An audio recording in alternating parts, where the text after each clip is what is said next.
Hi everyone. Let's pause for 5 minutes to think about life, God, and the Bible.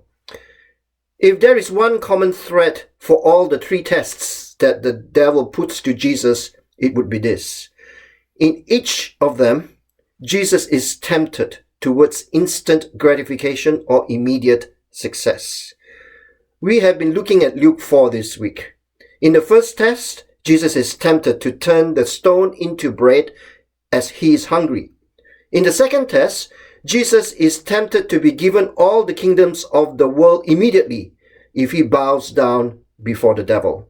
Finally, in the third test, he is tempted to jump from the steeple of the temple so that he can test God and make God send his angels to rescue Jesus miraculously. Jesus refuses this. Somehow Jesus has this awareness that his kingdom is by way of the cross and not by way of a spectacular show.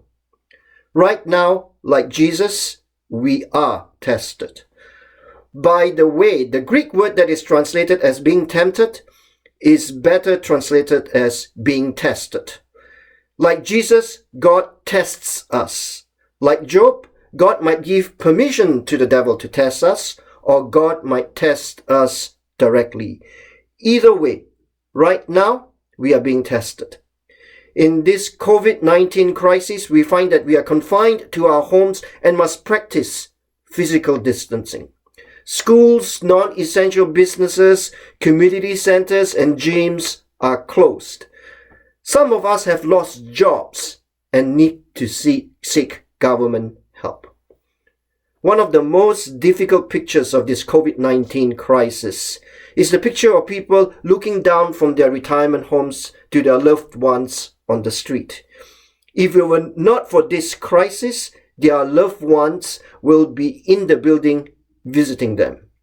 It is so near and yet so far.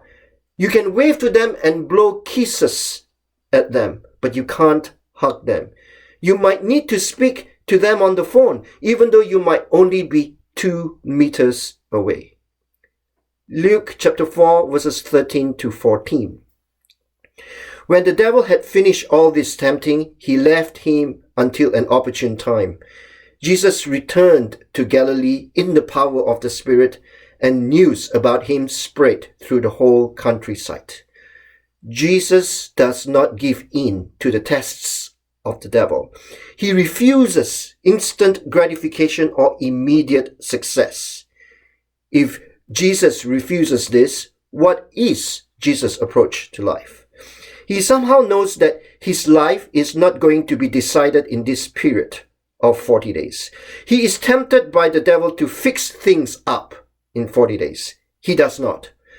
Jesus does not aim for short-term success.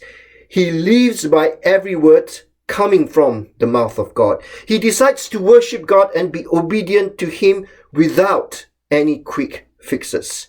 He refuses to put God to the test. He undergoes the test himself. He is in this for the long haul. What happens to Jesus after 40 days? Luke tells us this. Jesus returned to Galilee in the power of the Spirit. Jesus ends up where he started. He is driven by the Spirit into the wilderness. He gets out of the wilderness full of the Holy Spirit. There is this mystery to the fullness of the Spirit. Remember those scenes of seeing loved ones through the windows of retirement homes? It is mysterious, but we end up loving our loved ones even more.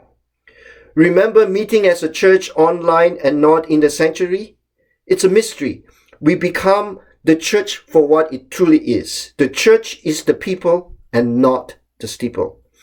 And remember praying more in this crisis? It is a mystery. We develop our relationship with God in this crisis. We truly and finally appreciate life for what it truly is. We return to Galilee in the power of the Spirit.